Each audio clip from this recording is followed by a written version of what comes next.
Meron tayong ibon dito na may itlog na dalawa yon. Initlog niya yan dito sa sahig. Ito mo. Ito, ang ganda pa naman ito. Mike Alcantara to. Nakuha ko yung Mike Alcantara sa auction niya. Yung lalaki. Itlog siya, dalawang itlog. Ayan o. Nililimliman niya yan nung nasa sahig. Siyempre, kukunin natin yun doon. Tatanggalin natin. Ilalagay natin sa may pugad. Ang problema, ayaw naman niya limliman. Kaya naging problema natin yan. Ayaw niya limliman. Ano kaya maipapayo nyo dyan, mga kalolo? Kasi ayaw niya limliman. Ito, isang linggo na yan eh. Hindi ayaw niya limliman. Nilipat ko lang sa ano yan.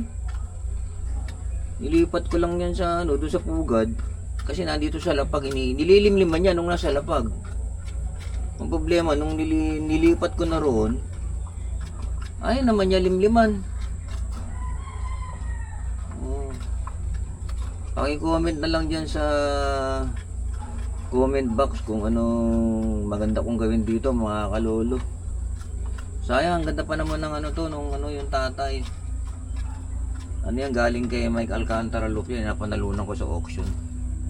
Medyo may edad na nga lang yung ano, pero ano pa, 2020 pa, 2020, medyo may edad na, pero pwede pa yan eh.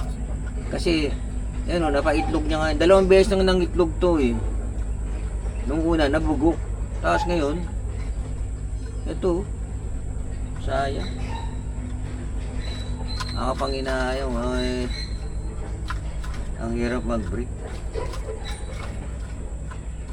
Ito, meron akong isa rito. Yan. Isa, dito meron dalawa rito. Yan, ito Johnson to, tsaka Johnson Vandenbroek yan. Ito yung nanay ni Whitey. Magkamukha sila.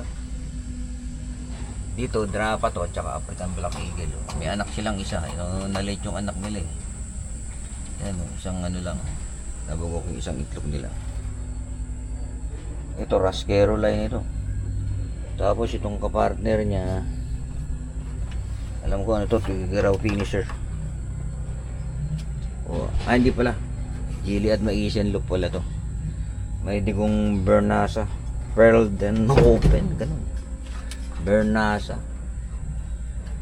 Yun po, yung lahi ito, imported ang lahi nito, galing sa Gilead Maisian look.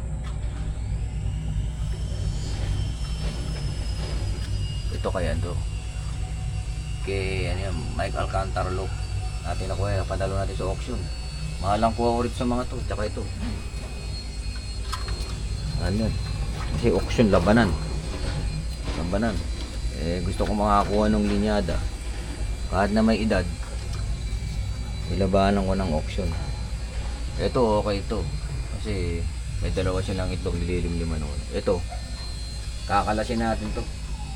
Kakalasin ko to, mga kalolo. Advice nyo na lang po ako dyan sa comment box kung ano dapat kong gawin dito. Pero nag-decide na ako, kakalasin ko niyan kasi magagahol tayo sa sa panahon. Kailangan marami pa tayong sising-singan eh. Marami pa tayong sing-sing na natitira. So hanggang doon na lang, mga kalolo. Maraming salamat sa panonood.